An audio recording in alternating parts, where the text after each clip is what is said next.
Bismillah ar-Rahman ar-Rahim, salam alaikum wa rahmatullahi ta'ala wa barakatuhu. Que la paix soit avec vous, où que vous soyez, qui que vous soyez, soyez heureux, soyez bénis, soyez comme vous êtes et surtout essayez de changer, sortir de ce pessimisme vers un optimisme, sachant que la vie est encore devant vous, qu'elle est ouverte. Et comme notre prophète nous le dit, alayhi salatu wassalam, a'mal li dunyaka وَكَأَنَّكَ تَعِيشُ أَبَدًا.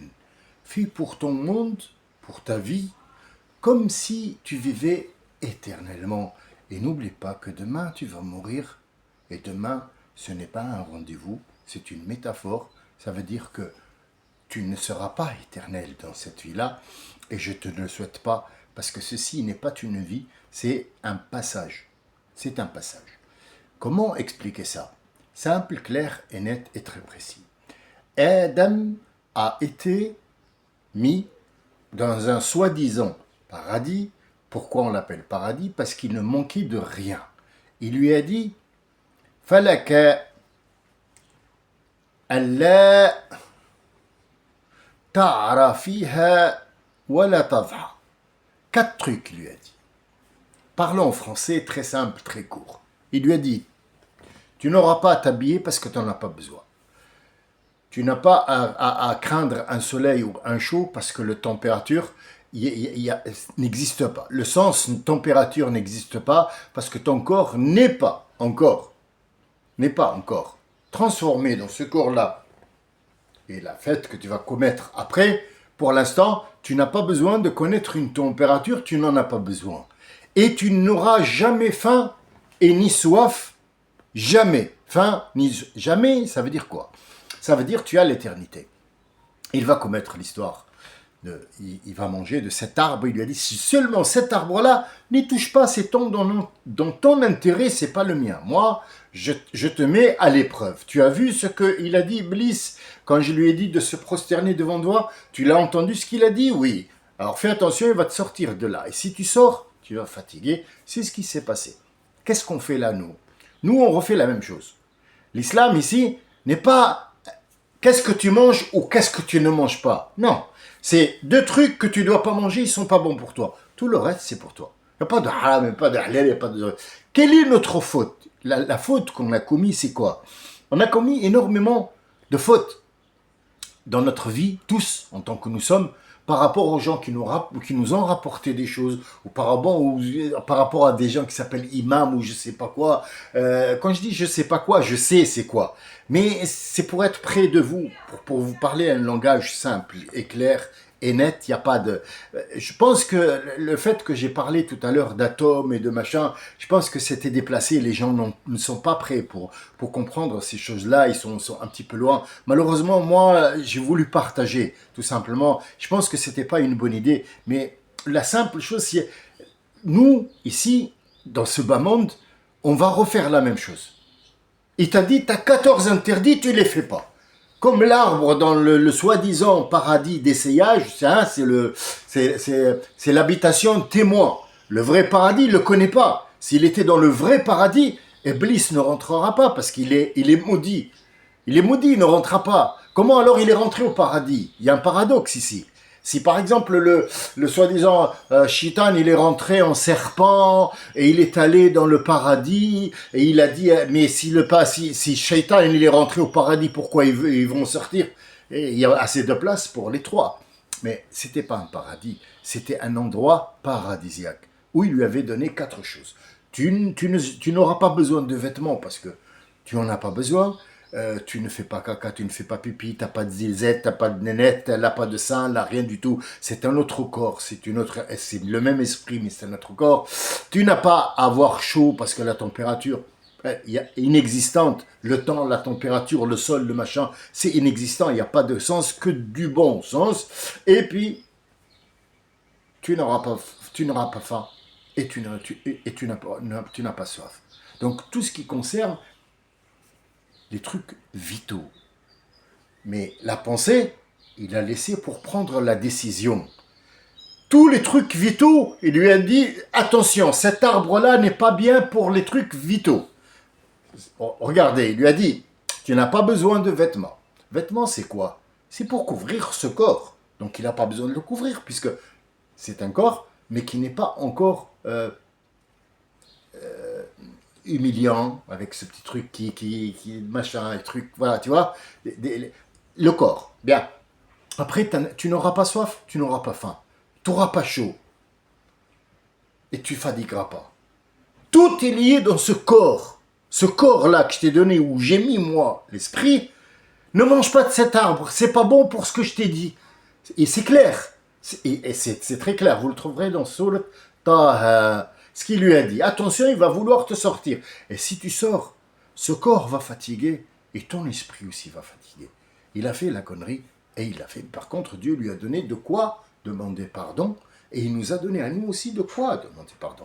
Mais le souci, c'est que nous, si vous voulez, les orientaux en général, tous ceux qui se prétendent être arabes ou musulmans, on a fait de la vie l'islam. L'islam est individuel. C'est individuel. Mais islam, on fait une force, mais pas une force religieuse. C'est une force corporelle, une force mentale, une force présentielle. Donc en fait, c'est ça qui fait notre union et notre force. Mais l'islam est individuel. Vous avez dit que, et moi je suis contre, pas vous, mais je parle des gens qui ont dit l'islam est basé sur 5 piliers. L'islam, c'est quoi? C'est pas un truc qui est basé. On parle de croyance. La croyance est basée sur quelque chose. La croyance, je t'ai dit de ne pas manger. Est-ce que tu me crois? Non, il a cru il a cru Shaitan qui lui a dit, tu sais que pourquoi Dieu est vivant jusqu'à aujourd'hui, éternel? Parce qu'il mange de cet arbre-là. Mange et tu vas devenir éternel. Mais Yahmar, il vient de te dire que tu peux rester éternellement ici du moment que tu ne touches pas à cet arbre. Mais comme nous vivons dans l'esprit de Dieu, Dieu le sait très bien qu'il va manger. Donc il lui est préparé, tout est préparé. La terre est préparée, tout est bon dans le cochon. Enfin, j'espère. Enfin, je sais pas. J'en ai jamais mangé, mais apparemment tout est bon dans le cochon. Bien. Alors, c'est une façon de parler. Hein. Je me moque pas. Je fais pas de. Je suis loin de faire des blagues parce que le dernier qui fait rire, c'est moi. Bref. Il y a une internaute qui m'a dit quand tu te trompes de mots, j'aime bien. Tu peux pas venir à des gens qui connaissent pas un truc, tu leur dis hop hop hop, allez asseyez-vous, voilà, allez. Aujourd'hui, ça, c'est une souris. Elle est formée de plastique. Vous savez pas ce que c'est le plastique. Je vais vous dire ce que c'est le plastique. Le plastique, c'est. Chut, tais-toi, tu sais pas. Tu peux pas. Tu peux pas. Tu peux pas être ni leur copain ni leur professeur. Et ils ont hâte ils ont hâte de partir. Ils n'ont pas envie de rester chez toi. Pourquoi? Parce que là, tu passes au narcissisme. Tu sais tout. Son Altesse sait tout. Tu sais rien du tout. Ni moi, ni toi. Donc, autant faire des fautes comme tout le monde. Être repris, reprendre, faire la vie. C'est ça. C'est ça qu'il faut. C'est être près de la personne. Ne pas lui faire comprendre qu'il est plus fort que lui. Pourquoi pourquoi tu veux lui faire comprendre que toi, tu es riche? Pourquoi? Quel est le but? Disons que toi, tu es riche et tu veux absolument arborer, hein? Excusez-moi, arborer ta richesse et nous la montrer, nous les pauvres. Pourquoi tu fais ça? C'est pour avoir une supériorité. Est-ce que les autres vont t'accepter?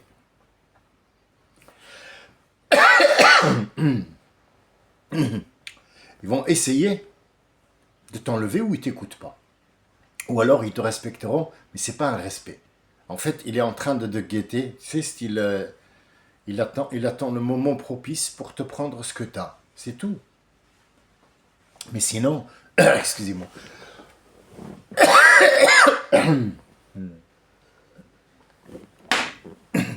Un chat est rentré dans la gorge. Vous inquiétez pas, il va trouver la sortie. L'islam est individuel. Est-ce que quand on fait la prière, même ensemble, même 50 millions qui font en train de prière, est-ce que ça devient une seule prière ou chacun sa prière? C'est individuel. C'est très intime. Même avec les autres, c'est intime. On parle à Dieu tout seul. Il n'y a pas de quoi te fier. Regardez, je vais faire la prière. Hein. Le m'as-tu vu? Non. La prière est intime. Quand tu fais zakat, quand tu donnes l'aumône, est-ce qu'il faut vraiment que tu montres à tout le monde? Regardez les gars, ça y est, j'ai donné, t'as vu? J'ai donné. C'est plus une aumône. Ça, c'est tu te montres aux autres. Le m'as-tu vu aussi. Or, l'aumône, Dieu, notre prophète, il a dit, je voudrais que votre main gauche ne sache pas ce que votre main droite a donné, tellement ça doit être secret entre toi et Dieu. Tu la donnes pas parce que toi, tu manges mieux que lui, alors il te l'a fait de la peine, tu lui donnes. Non, tu le fais pour partager avec lui parce que lui, il est ton égo. Il n'est pas ton inférieur. Et style, tiens, le t-shirt, bon, je l'ai mis 3 ans, bon, il me va plus, bon, je vais faire une aumône. Non, non, c'est pas une aumône, ça. Non. Non, non, tu le mets dans une boutique de fripe, ils vont l'acheter. Une aumône, quand tu t'achètes ce t-shirt-là, tu en achètes 2 pour 2 personnes. Si tu veux vraiment faire une aumône. C'est pas que l'argent. Si tu veux faire une aumône, fais un sourire à ton voisin le matin et flatte-le. Flatte-le. C'est une aumône. Eh oui, elle est considérée comme une aumône. Quand tu fais siyam, le jeûne, est-ce que quelqu'un t'a vu? Tu peux rentrer dans une chambre noire, tu manges, tu t'essuies la bouche et tu sors. Qu'est-ce qu'il y a? Je jeûne, je jeûne. C'est individuel. Et quand tu veux faire le hajj, qui n'est pas obligatoire, on l'a dit, on le répète. Si toi, tu t'es imposé d'aller faire le hajj, qu'est-ce qui se passe ici? C'est pour les gens. Moi, j'ai vu des horreurs. Moi, j'ai vu des gens qui rentrent, enfin, il est allé à la Mecque. D'abord, il en a absolument rien à foutre des choses qu'il voit, le tombeau du prophète, le machin. Il est là, il regarde les trucs. Oh là là, il est au téléphone avec sa femme et son truc. Donc, en fait, il n'a pas quitté le monde. Il avait jamais eu l'intention d'aller à la Mecque. Et donc après, il fait la prière avec tout le monde, machin.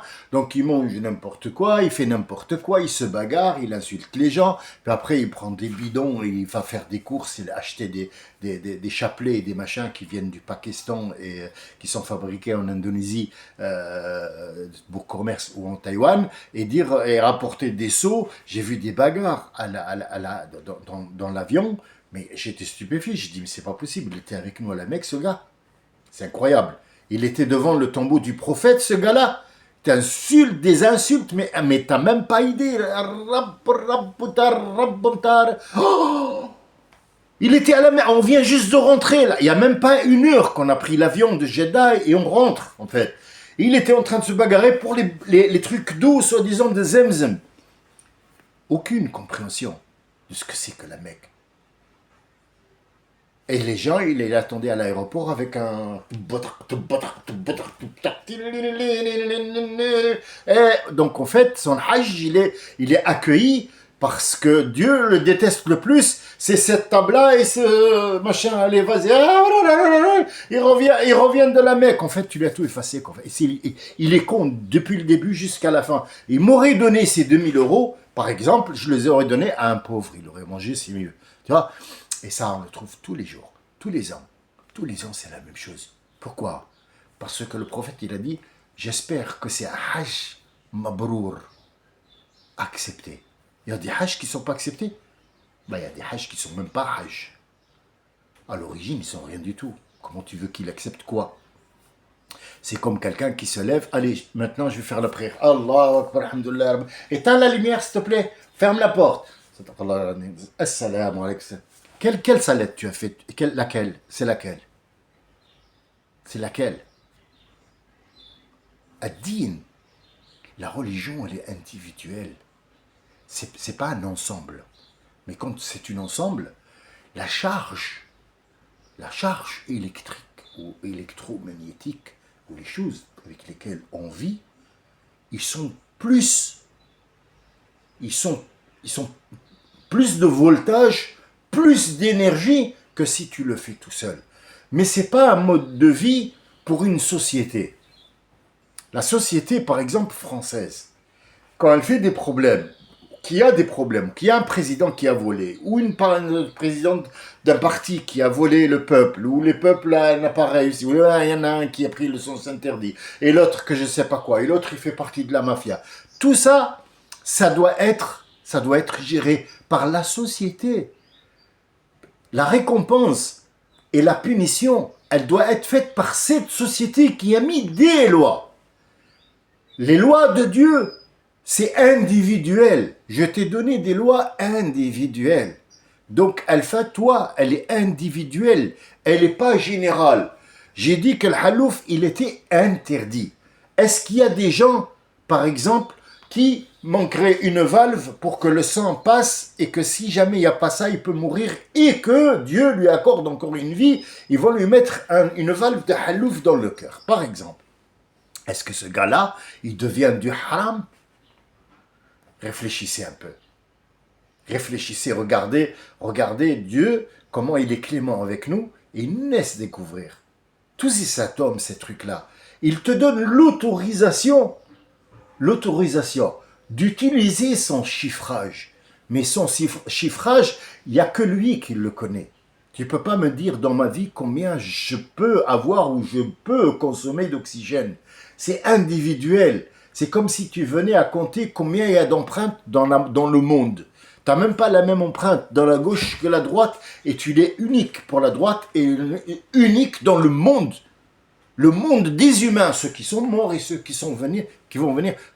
Tu as les seules empreintes au monde. Est-ce qu'il y a quelqu'un qui va s'amuser à énumérer les empreintes si ce n'est pour trouver un meurtre ou quoi que ce soit où tu es affiché dans un truc que tu as fait dans la vie? Donc la société, elle n'est pas religieuse. La société, il faut qu'elle fasse des lois, mais cette société, elle est, si vous voulez, il y a une société d'êtres humains qui sont musulmans ou catholiques ou indonésiens ou je sais pas quoi ou juifs. C'est un ensemble de gens qui sont, comme je vous ai dit maintenant, d'une certaine religion à eux qui font.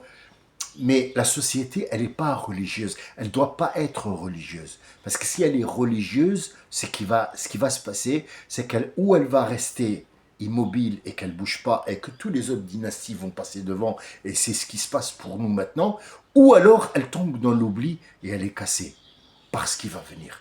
On doit changer. Mais les règles d'Allah ne changent pas. Un atome, c'est un atome. Une cellule, c'est une cellule. Elle a des ordres. Les cellules, nos cellules, ne sont pas comme les cellules de ce que les Français appellent l'homme de Cro-Magnon ou l'homme des cavernes ou l'homme primitif ou la préhistoire. Tout ça, c'est des nominations que nous avons fait. Donc si, par exemple, la société, dans cette vie-là, elle commet une erreur, c'est que la punition et la punition et le gain ou la récompense doit être d'abord maintenant ici tu vas payer.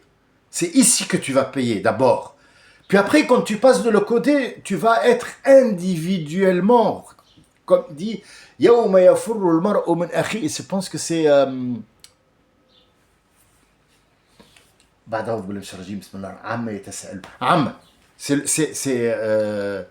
non, là, j'ai pas fait exprès, j'ai complètement oublié. C'est la sourate Amma. Yawma yafirru al-mar'u min akhihi wa ummihi wa abihi. Ce qui nous ont traduit, c'est le jour où la personne, de l'autre côté, le jour du jugement, il va fuir de son frère. Mais c'est faux comme traduction, c'est pas le frère. Qui vient avant, le père et la mère ou le frère? Dieu n'est pas au courant de ce qu'il écrit. Pourquoi il a commencé par le frère, il n'a pas commencé. Et après, c'était la mère et le père. Yawma yafirru al-mar'u min akhihi. Le jour où cet être humain, qui soit, il va s'enfuir de son frère. C'est écrit comme ça en français. Non. Akhihi, c'est pas le frère. Non. Non, c'est pas son frère du ventre. Non, c'est celui qui était avec lui en fraternité dans cette vie. Pourquoi? Parce que c'est la société d'abord, ce que tu as fait dans la société. Et après, il va fuir son père et sa mère. Ah, l'origine, la source. La source. Est-ce qu'il a dit frère de sang et sa sœur et son... Non. Non, parce qu'ils ne sont pas intéressants. Ça, c'est après. Mais la source, c'est le père et la mère. Et tout ce qui s'en découle de la source. Et puis, wa sahibatihi wa banihi. Sahibatihi, en premier, c'est celle qui avait vécu avec lui, qui a partagé avec lui le lait, qui a partagé avec lui le lit, qui a partagé la bouffe, qui a partagé une vie, et qui a partagé wa banihi, ses enfants, et ce qu'il a construit. Tout ça, il va être Saddam Hussein, Kadhafi, Bourguiba, Hassan II. Bon, je nomme les connus. Après, je ne peux pas rentrer aussi, vous dire Michael Jackson, sinon je vais être stupide et idiot, je ne raconte que des conneries. Je vous dis, par exemple, le pharaon Hitler. Hitler, tous sont morts une mort atroce dans la vie parce que c'est sa punition divine sur la vie, dans ce qu'il a fait dans la société. Non pas dans la religion, dans la société. Il doit être puni. Et peut-être qu'il a vécu sans dormir dans la peur, dans la haine, dans le truc. Tout ça, il faut le prendre en compte. Mais le din, il est individuel. La religion est individuelle. Après, la religion te dit d'être bien avec l'autre. Mais elle ne te l'a pas imposé.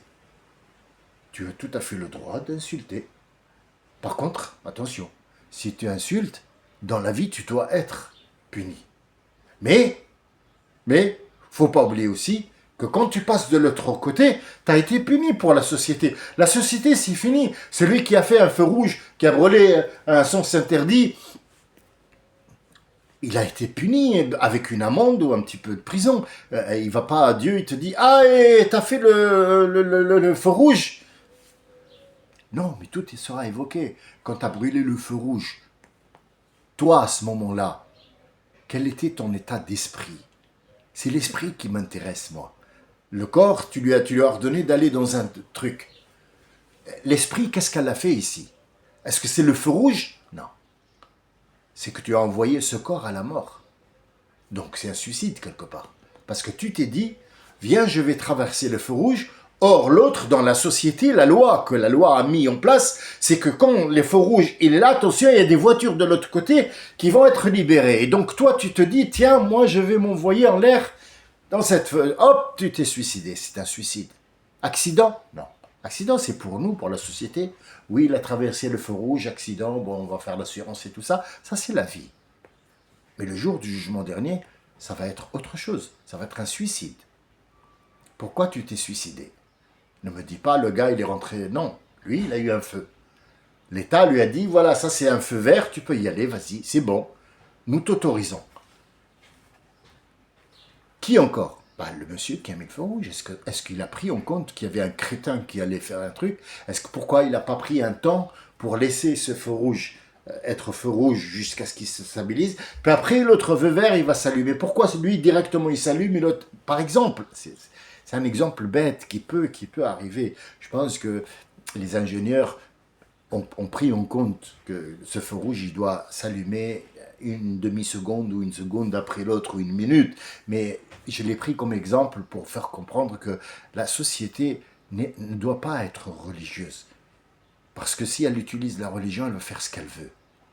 Et faire ce qu'elle veut, ça veut dire mettre des gens en dictature. C'est ce qui s'est passé depuis X milliards d'années. Est-ce que les Occidentaux ont raison? Non, non plus. Parce qu'ils ont pris Jésus comme étant une vie. C'était au point de Catane, jusqu'à arriver à un sens où ils ont bien compris que, attends, Jésus, c'est le centre de tout. Mais on a une société à gérer. Et si Jésus était là parmi nous, il aurait une voiture. C'est leur façon de parler. Si Mohammed sallallahu alayhi wa sallam était là, parmi nous, vous croyez qu'il aurait son permis de conduire, par exemple? Est-ce que c'est une question à poser, ça? Oui, je la pose, c'est légitime. C'est légitime, j'ai pas manqué de respect au prophète. Je dis, s'il était parmi nous, il porterait une montre? Est-ce que s'il était parmi nous, il irait chez Dior ou il irait chez Sephora pour acheter du parfum. Parce que le prophète, il a dit, alayhi salatu wassalam, ce que j'aime de votre vie là, c'est le parfum. وَجُعِلَتْ قُرَّةُ عَيْنِي فِي الصَّلَاةِ. Et la prière quand je suis entre les mains de Dieu. Est-ce qu'il irait chez Sephora? Pose-toi la question. Est-ce que c'est une chose possible? Alors pourquoi on doit absolument rester dans un truc ancien et ne pas prendre en compte que ce Coran, il est toujours renouvelé, tous les matins il est renouvelé. Tous les matins quand tu l'ouvres, tu ouvres une science infuse qui est là devant toi, qui gère le monde où tu es. Mais il ne faudrait pas que tu fasses en sorte que la société, elle doit être religieuse. Si elle doit être religieuse, ça veut dire qu'on est revenu à l'histoire que le village ne doit pas accepter quelqu'un qui vient de l'extérieur. Donc on est revenu à ce qu'on appelle la dictature solitaire, la dictature unique. C'est que ce que je dis moi, ça doit être, et ce que tu dis toi, il ne me plaît pas, et je te coupe la tête, et on en est là. Je vous remercie de m'avoir écouté. J'espère que le message a été clair. J'étais clair sur ce que je dis. Mes idées, ce n'est qu'une idée, c'est une hypothèse, ce sont mes convictions à moi, et celui qui veut par exemple partager une autre idée ou me compléter quelque chose sur ce que je vois moi, il peut me le dire, il n'y a aucun problème. Je mange pas les gens, non. Je mange des patates ou des poissons grillés. Il y a mon petit Périchon, l'autre fois, je lui ai dit, si tu restes pas tranquille, je vais faire une soupe. Bon, je compte pas la faire maintenant, mais on verra par la suite. Sinon, je mange pas. Je vous remercie. Assalamu alaikum wa rahmatullahi wa barakatuh.